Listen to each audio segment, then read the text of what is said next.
민수기 34장 말씀을 함께 살펴보면서 믿음에 관한 이야기를 여러분들과 함께 나누기를 원하는데요. 하나님께서 사용하시는 참된 믿음의 사람들을 되기 위해 우리는 어떠한 모습으로 오늘의 삶을 살아가야 하는지에 대해서 함께 살펴보도록 하겠습니다. 저희들이 몇 주 전 우리 살펴본 민수기 27장 말씀이 좀 기억나셨으면 좋겠는데요. 민수기 27장에서는 슬로브와 딸들의 탄원 이야기, 그리고 모세의 죽음 이후 모세를 이을 새로운 후계자 여호수아를 새로운 후계자로 세운다. 이 두 가지 이야기가 담겨져 있다 말씀드렸습니다. 그리고 오늘 본문인 민수기 34장 역시도 본문 속에 크게 두 가지 이야기가 담겨져 있음을 보실 수 있으실 것입니다. 그래서 저희들이 읽지는 않았지만 34장 1절에서 15절까지에서는 하나님께서 이스라엘 백성들에게 그들이 차지하게 될 땅에 대해서, 가나안 땅에 대해서 말씀하시면서 구체적으로 그 가나안 땅의 경계선에 대해서 말씀해 주시는 장면이 나오고 있는데요. 이것이 첫 번째 큰 이야기라고 할 수 있겠고요. 두 번째 이야기는 우리가 함께 봉독한 16절부터 29절까지로 이스라엘 백성들이 차지하게 될 가나안 땅을 누구에게 맡겨서 분배하실 것인가, 이 일들을 담당할 구체적인 책임자의 이름들을 각 지파별로 한 명 한 명 이야기하시면서 이를 모든 이들에게 공표해 주시는 장면이라고 할 수 있습니다. 잘 아시는 것처럼 하나님께서는 믿음의 조상 아브라함에게 창세기 12장 7절 말씀을 통해 내가 이 땅을 내 자손에게 주리라 말씀하시면서 가나안 땅을 아브라함의 자손들인 이스라엘 백성들에게 주실 것을 이미 이렇게 약속해 주셨죠. 참고적으로 맨 처음 이 말씀을 하나님께서 아브라함에게 주셨을 때는 열국의 아버지라는 뜻을 가진 아브라함이라는 새 이름을 가지기 전입니다. 하나님으로부터 받기 전이죠. 참고적으로 또 말씀드리자면 아브라함은 큰 아버지라는 뜻을 가지고 있고요. 아브라함은 그보다 더 나아가서 열국의 아버지라는 뜻을 가지고 있습니다. 자, 이 말씀들을 주신 하나님께서는 아브라함에게 거듭해서 당신의 언약을 재확인해 주셨음을 볼 수 있을 텐데요. 창세기 17장 8절을 보시게 되면 이 땅 가나안 온 땅을 주어 영원한 기업이 되게 하고 나는 그들의 하나님이 되리라. 이와 같이 내가 너의 후손들에게 이 가나안 땅을 줄 것이다. 이 약속을 아브라함이 잊지 않도록 계속 인지시켜 주셨음을 볼 수 있었습니다. 여기서 우리가 한 가지 더 기억해야 하는 것은 하나님께서 허락하신 이 언약은 단지 아브라함에게만 국한된 것이 아니었다는 데 있습니다. 이 언약은 이삭을 거쳐 야곱에게 이어졌으며 오늘 본문에 등장하는 모세에게도 출애굽기 말씀을 통해서 이 언약을 하나님께서 재확인시켜 주셨던 것입니다. 자, 이 같은 말씀들이 성경 말씀에 계속해서 기록되어 있는 까닭은 하나님께서는 당신께서 하신 언약을 이루시기 위해 이 약속을 반드시 실현시키기 위해 쉬지 않으시고 일하시고 계셨다. 그렇기에 너희들은 신실하신 하나님에 대한 믿음을 결코 잊지 말아라. 이것을 우리들 모두에게 가르쳐 주시기 위해 이러한 말씀들을 계속해서 기록해 주셨으리라 생각합니다. 비록 이 언약의 당사자들이 불신앙으로 점철된 이스라엘 백성들이긴 하지만 그럼에도 불구하고 하나님께서는 그들을 눈동자와 같이 보살펴 주셔서 40년의 광야 생활을 끝끝내 마무리하게 하시고 마침내는 오늘 본문에 이르러서 가나안 땅을 아브라함의 후손에게 주어서 영원한 기업이 되게 하시는 그 기초 작업인 그 땅들의 경계를 알려주시는 작업을 하나님께서는 진행시켜 주시고 계셨던 것입니다. 하나님께서는 이제 가나안 땅의 경계를 이렇게 그어 주심으로 하나님의 약속이 너무나 먼 발치에 있는 허황된 꿈이 아니라 이스라엘 백성들 모두가 누릴 생생한 현실이 다가왔음을, 그 현실이 되는 날이 지금 눈앞에 다가왔음을 알려주셨습니다. 이것이 34장 1절에서 15절까지의 내용인 것이죠. 자, 그런데 여러분들 한번 읽어보시면 이 부분에서 경계라는 단어가 무려 10번에 걸쳐서 사용되었습니다. 경계라는 단어를 10번에 걸쳐 계속해서 사용함으로써 이스라엘 백성들이 차지할 땅, 다시 말해 장차 세워지게 될 이스라엘의 국경, 나라의 경계선을 디테일하게 정해 주셨던 것입니다. 자, 그런데 저는 이 말씀을 대하면서 경계라는 단어가 주는 이미지에 대해서 좀 이렇게 생각해 보게 되었습니다. 자, 우리는 우리 앞에 어떤 경계선이 이렇게 있다고 가정했을 때 보통의 경우 경계선 안쪽과 바깥쪽을 완전히 다른 것으로 여기는 경향이 좀 있죠. 자, 우리는 이 경계선을 넘어가서는 안 된다. 이 선까지가 리밋 라인이다. 이 선 안에서만 모든 것이 가능하고 안전하다. 이렇게 경계선 안쪽이 우리를 보호해주고 안전을 보장해준다는 이런 이미지로 좀 이렇게 받아들이게 된다면, 반대로 경계선 바깥쪽이 주는 이미지, 이와는 반대로 위험, 불안 이런 이미지를 우리는 강하게 받고 있기도 합니다. 자, 남북이 분단되어 있는 우리나라 한번 생각해 보십시오. 우리나라의 경우 38선을 경계로 안쪽은 안전한 곳, 경계선 바깥쪽 북쪽은 안전하지 않은 곳으로 여기는 것이 그 이해가 될 것입니다. 자, 그런데 여기서 좀 한 걸음 더 나아가 보죠. 좀 더 나아가서 아담의 경우를 우리 한번 좀 생각해 보셨으면 좋겠습니다. 아담과 하와는 뱀의 유혹에 넘어가서 뭐를 먹죠? 결국 선악과를 먹게 됩니다. 그 결과 하나님께서는 아담과 하와를 에덴 동산에서 이렇게 쫓아내시게 되죠. 그리고는 동쪽에 그룹들을 세우시고 빙빙도는 불가를 두시고 생명나무에 이르는 길을 이렇게 차단하시게 되죠. 자, 이러한 상황, 에덴 동산에서 쫓겨난 아담이 서 있는 위치에서 볼 때 경계선 안과 밖은 어떻습니까? 경계선 너머로 보이는 아담 자신이 볼 때에는 경계선 바깥에 있는 에덴 동산은 위험이나 불안, 두려움을 주는 장소가 아니겠죠. 오히려 하나님께서 그곳에 계시기 때문에 안전하고 풍요롭고 언제나 행복이 가득한 곳이 되겠죠. 반면에 지금 아담 자신이 서 있는 곳, 경계선 안쪽의 장소는, 그러니까 에덴을 벗어난 이후 자신이 이제 살아가야만 하는 그 땅은 한 치 앞도 알 수 없는 불안과 걱정과 근심으로 가득한 곳, unsafe place, 그 자체라고 말할 수 있을 것입니다. 결국 경계선이란 그 사람이 놓여있는 입장과 처지에 따라서 자신이 서 있는 곳이 불안한 장소일 수도 있고, 아니면 반대로 안전하고 풍요로운 장소가 될 수도 있는 것입니다. 자, 이것을 우리 그리스도인의 입장에서 표현해 보자면, 내가 서 있는 곳, 내가 살아가는 그 자리가 하나님과 함께하고 있는지 아니면 하나님과 함께하고 있지 않은지에 따라서, 믿음이라는 경계선 그 안에 들어와 있는지 아니면 믿음의 경계선 그 밖에 있는지에 따라서 그 의미가 완전히 달라진다 할 수 있을 것입니다. 내가 지금 서 있는 그곳이 행여 사막과 같은 곳이라 할지라도, 혹은 광야 한가운데 놓여져 있다 할지라도 믿음의 경계선 그 안에 들어와 있으므로 하나님과 항상 함께하고 있다면 바로 그곳은 하나님께서 함께하고 계심으로 인하여 쉴만한 물과 푸른 풀밭, 가장 안전하고 풍요로운 곳이 될 것이지만, 반대로 우리 자신이 있는 자리가 우리 눈으로 보기에 정말로 그럴싸해 보이는 곳, 괜찮아 보이는 곳, 안전한 곳이라 생각되어질지라도 믿음의 경계선 그 밖에 서 있다면, 그에 의해서 하나님과 내가 함께하고 있지 않다고 한다면 그곳은 사망의 음침한 골짜기가 될 것이다. 이러한 이야기인 것이죠. 자, 이것이 오늘 말씀의 주제라고 할 수 있습니다. 하나님께서 사용하시는 믿음의 사람들이 되기 위해서 우리들이 반드시 기억하고 살아가야 하는 첫 번째 원리가 됩니다. 하나님께서 사용하시는 믿음의 사람들이 되기 위해서는 우리는 먼저 믿음의 경계선, 이제는 그 안으로 들어와야만 합니다.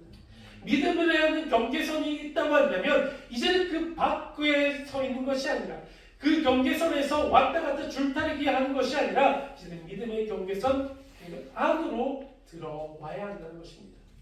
하나님께서 사용하시는 믿음의 사람들이 되기 위해서 믿음의 경계선 그 안으로 들어와라. 자, 이스라엘 백성들은요, 이제 하나님께서 나라의 경계선을 이렇게 쭉 그어 주심으로 이제는 그 경계선 안에 들어와서 살아가게 되었습니다. 자, 이 말씀이 가지는 참된 의미는 이제는 너희들은 믿음의 경계선 안과 밖 사이에서 방황하는 일은 그만두어야 한다. 이제는 믿음의 경계선 그 안으로 들어와서 언제나 나 하나님과 함께하는 삶을 살아가야만 한다. 이 같은 의미를 내포하고 있는 것이다 할 수 있습니다.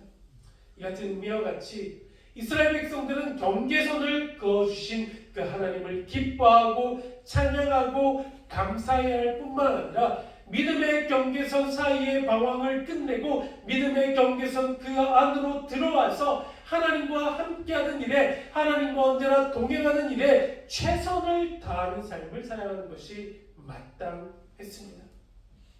그리고 이 말씀은요, 지금 우리 모두에게도 동일한 의미로 다가옵니다. 나는 지금 믿음의 경계선 그 안에 들어와 있는가? 하나님과 동행하고 있는가? 하나님과 언제나 함께하고 있는가? 이것을 점검하는 것이 우리가 어느 곳에 서 있는가? 어디 장소에 머물고 있는가? 이것보다 더 중요한 것이라는 것을 알아야만 한다는 것이죠. 다시금 우리가 말씀을 통해 깨달아야 하는 것은 지금 우리가 서 있는 것이 어디에 서 있는가가 중요한 것이 아니라 우리가 생각하고 느끼는 안전한 장소보다 더 중요한 것은 나는 지금 믿음의 경계선 그 안으로 들어와야 하는가, 그리하여서 그 안에서 하나님과 함께하는 믿음의 삶을 살아가고 있는 것인가. 이것이 더 중요한 것임을 깨달아야 할 줄로 믿습니다. 이제는 믿음의 경계선 그 안에 들어와서 하나님과 항상 함께 함으로써 우리의 삶을 살아가게 되기를 소원하고 결단하셨으면 좋겠습니다. 우리 언제나 어느 순간에나 어느 곳에서나 하나님과 함께하는 것이 하나님과 동행하는 걸음걸음이 가장 안전한 장소요 가장 평안한 삶의 여정이 된다는 것을 믿으시기를 소원합니다. 우리의 삶의 모든 순간순간에 믿음의 경계선 그 안에서 하나님과 함께하는 삶을 살아가시는 모든 성도님 되시기를 주님의 이름으로 축복합니다. 자, 오늘 본문인 민수기 34장 두 번째 단락이라고 말씀드렸죠. 16절부터는 여호와 하나님께서 이제 모세에게 지시하는 말씀으로써 그 약속의 땅 가나안을 나누기 위해서 함께할 사람을 이렇게 택하는 내용입니다. 우선은 공동 책임자로 두 사람을 이렇게 세웠는데요. 제사장 엘르아살 그리고 모세의 후계자인 여호수아가 바로 그 사람들이었습니다. 자, 그리고 그 후에 그들과 협력할 이렇게 지휘자, 지도자들을 뽑게 되는데 각 지파에서 한 명씩 선택된 그 명단이 이렇게 기록되어 있습니다. 하나님의 일은 언제나 하나님께서 세우신 믿음의 사람들을 통해 이루어진다는 것을 다시금 보여주는 말씀이라고 할 수 있겠죠.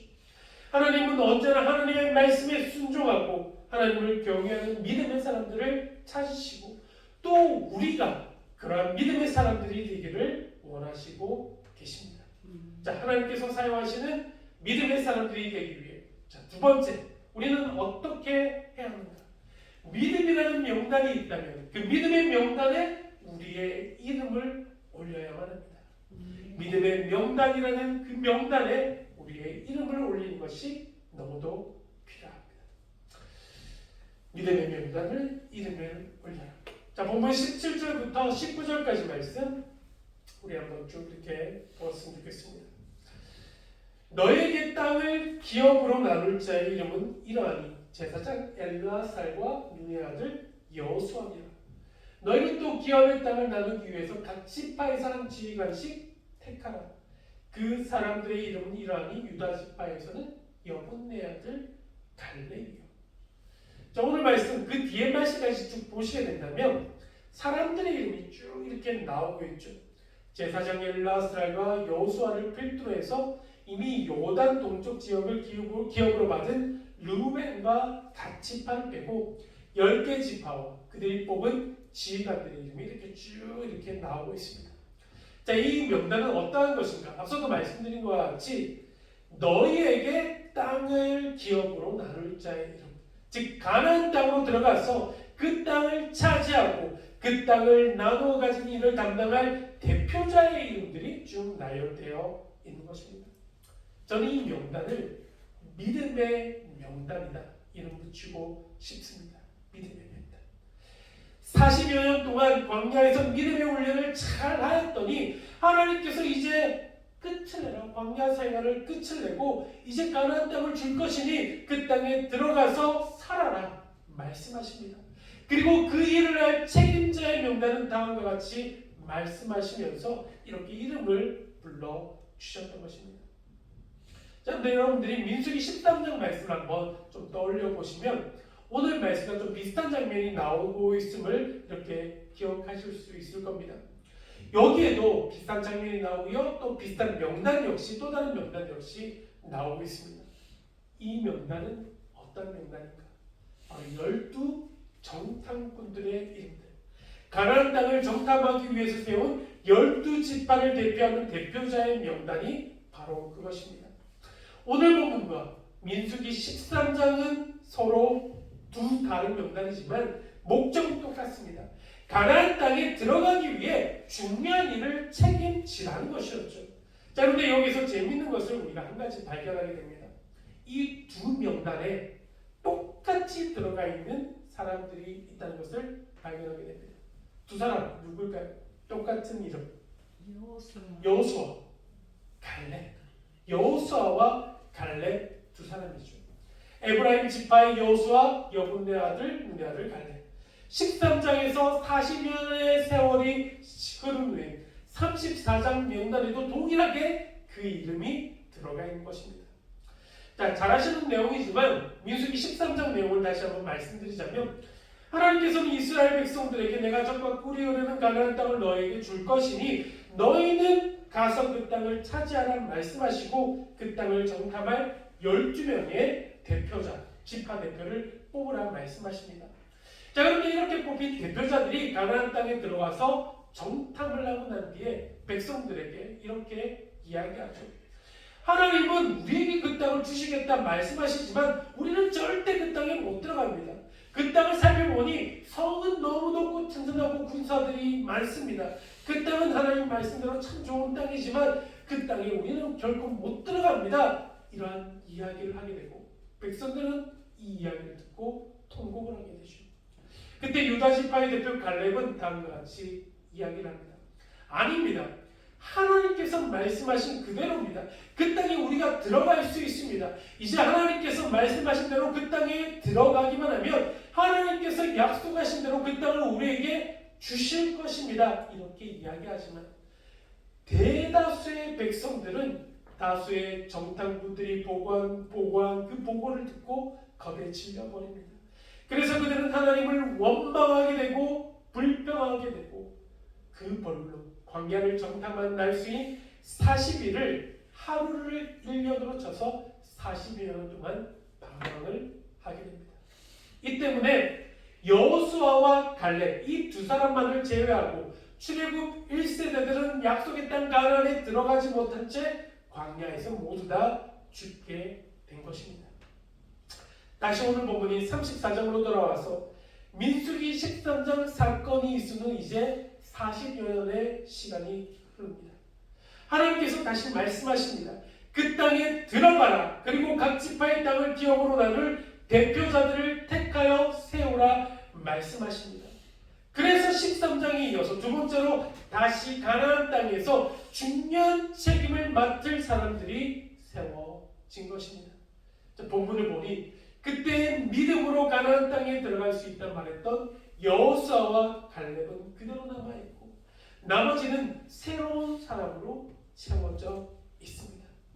여호수아와 갈렙 이 두 사람은 모든 이스라엘 백성들이 가나안 거민들을 두려워하여 하나님을 원망할 때 여호와께서 우리와 함께 하시니 그들을 두려워하지 말라 믿음으로 외쳤던 사람이었습니다.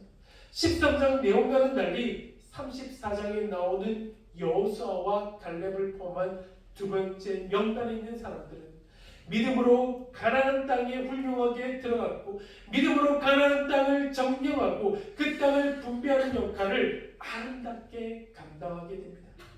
첫 번째 13장에 나오는 명단 중 여호수아와 갈렙을 제외한 10명은 믿음 없는 사람, 불순종한 사람, 실패한 사람이라고 한다면 34장에 등장하고 있는 두 번째 명단의 사람은 반대로 믿음의 사람, 순종으로 살아간 사람, 승리한 사람, 가나안 땅을 차지하는 사람의 명단이라고 할 수 있다는 것입니다. 자, 그렇다면 우리는 어느 명단에 우리의 이름을 올려야 하겠습니까? 불순종의 명단, 실패의 명단에 우리의 이름을 올려야 하겠습니까? 아니면 믿음의 명단, 승리한 사람의 명단, 땅을 차지하는 주인공의 이름이 적힌 명단에 나의 이름을 올려야 하겠습니까?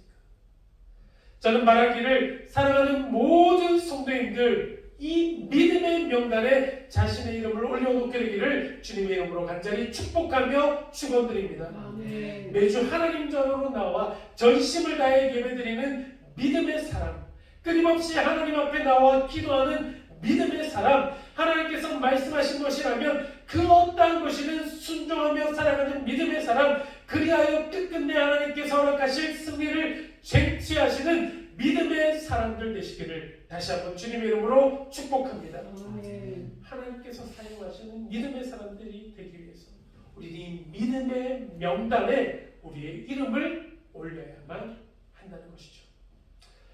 하나님께서 사용하시는 믿음의 사람들이 되기 위해서 우리는 믿음의 명단에 우리의 이름을 올려야만 합니다. 자, 마지막 세 번째입니다. 하나님께서 사용하시는 믿음의 사람들로 바로 서기 위해서는 우리는 변치 않는 믿음을 가지고 살아가야만 합니다. 자, 세 번째 넘겨주시죠. 우리는 변치 않는 믿음을 가지고 살아가야만 합니다. 변치 않는 믿음을 가지고 살아가야. 자, 먼저 여호수아는 어떤 사람이었을까요? 여호수아는 모세의 후계자이기도 했지만 하나님을 끝까지 신뢰했었던 사람, 하나님을 온전히 믿었던 사람이 바로 이 여호수아였습니다. 가나안 땅을 정탐하고 돌아와서 견고한 성읍, 거인 족속이 살고 있던 그 땅을 하나님이 반드시 이스라엘 백성에게 주실 것이다 굳건하게 믿었던 사람, 변치 않는 믿음을 가지고 살았던 사람이 바로 이 여호수아였던 것이죠. 하나님의 약속을 온전히 신뢰하였기에 그는 지금 당장 자신의 눈에 보이는 상황에 무너지지 않고 하나님의 약속을 굳게 붙잡고 믿음으로 나아갈 수 있었던 것입니다. 가나안 땅을 이미 정탐한 사람이었기 때문에 그 땅을 누구보다 잘 안다 할 수 있었고요. 그 무엇보다 변치 않는 믿음을 소유한 사람이었고 그 때문에 하나님께로부터 인정을 받았던 사람이 바로 이 여호수아였던 것입니다. 이 믿음 때문에 하나님께서는 모세에 이어서 여호수아를 최고 지휘자로 이스라엘의 최고 지휘자 자리에 앉히셨던 것입니다. 자, 또한 출애굽 1세대 중에 여호수아와 함께 가나안 땅에 들어가게 된 유일한 사람, 바로 갈렙. 이 갈렙은 어떤 사람이었을까요? 갈렙 역시 믿음의 용사였습니다. 믿음의 용사. 지금은 비록 나이가 많아서 몸이 쇠약할지 모르나 그의 믿음 많은 청년의 믿음, 참으로 건강한 믿음을 소유한 사람이 갈렙이었어요. 믿음과 순종으로 날마다 하나님 앞으로 나아갔던 사람, 그 사람이 바로 갈렙이었습니다. 또한 갈렙은 유다 지파를 대표하는 평신도 지도자였습니다. 평신도 지도자. 자, 근데 본문을 보시면 이 유다 지파는 다른 지파들보다 가장 먼저 소개되었고 그 결과 갈렙은 평신도 대표들 가운데 가장 처음에 소개되는 영광을 얻게 됩니다. 이건 역시 여호수아와 마찬가지로 하나님께서 갈렙을 인정하고 높이신 결과였던 것이죠. 하나님 앞에 한결같은 믿음, 변치 않는 믿음, 온전한 믿음과 순종을 보였던 이 두 사람, 여호수아와 갈렙은 끝까지 하나님께 쓰임을 받았습니다. 하나님께서는 믿음과 순종으로 나아갔던 그들을 높이셨습니다. 여호수아와 갈렙이 각각 이스라엘의 최고 지휘자와 평신도 지도자의 대표가 된 것은 결코 우연이 아니었던 것이죠. 우리들 역시 하나님 앞에서 우리가 변치 않는 믿음, 어떠한 상황 가운데서도 흔들리지 않는 믿음으로 최선의 순종을 보여드리게 된다면 하나님께서도 우리를 높여주시게 될 줄로 믿습니다.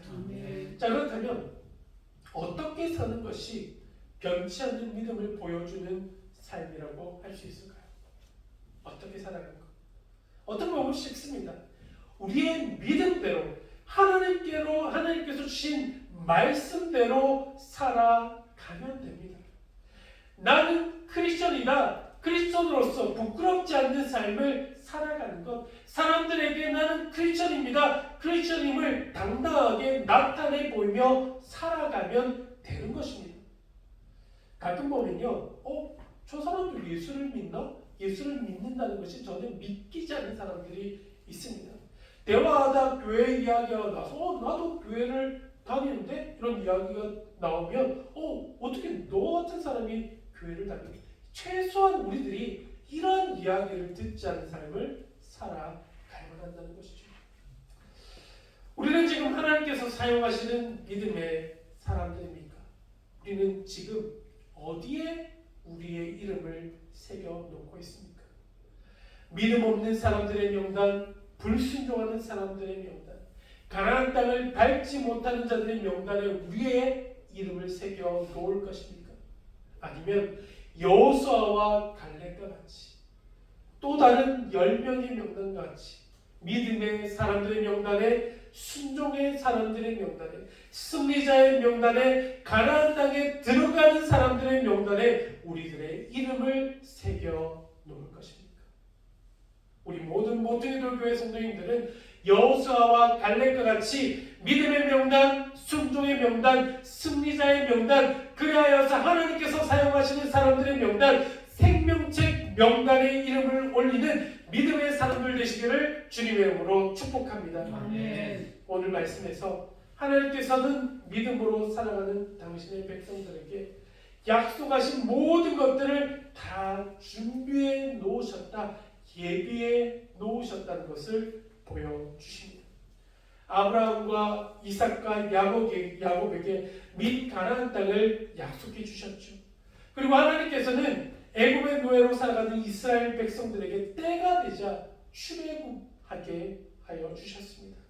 하나님은 이스라엘 백성들을 40여 년 광야 생활을 하게 하시고 40여 년 광야의 훈련이 끝난 후 지금 가나안 땅에 입성하도록 은혜를 베풀어 주셨습니다. 그리고 그 땅의 경계를 직접 친히 정해주시고 그 약속의 땅 가나안을 각 지파별로 골고루 분배하게 하셨습니다. 이것이 바로 우리가 믿는 하나님께서 하시는 일입니다. 그러므로 믿음의 삶을 살아가는 우리 역시 하나님께서 우리에게 약속하신 그 가나안 땅으로 들어가지 못할까 두려워하거나 불안해하지 말아야 합니다. 하나님의 약속을 믿음으로, 그 믿고 끝끝내 믿음으로 살아가야만 합니다. 언제나 어느 순간에나 어느 때에나 우리는 믿음으로 살아갑니다.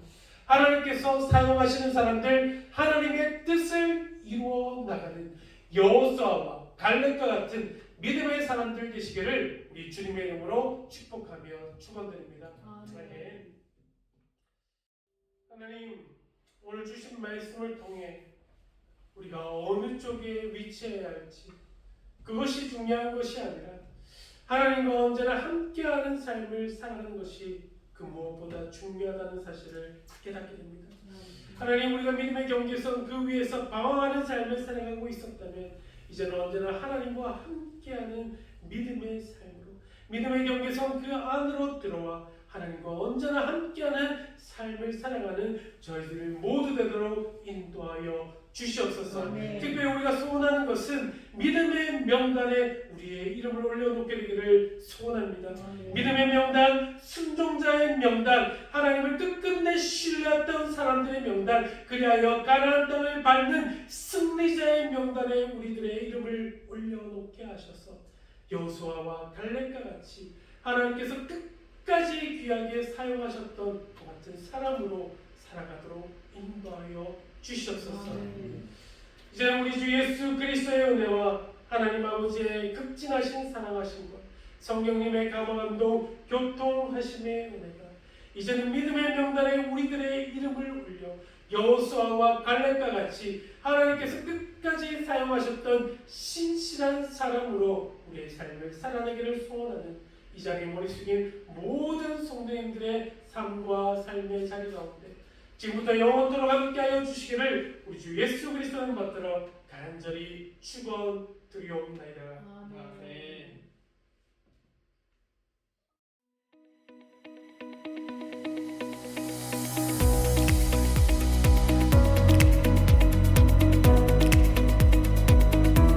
Artlist.io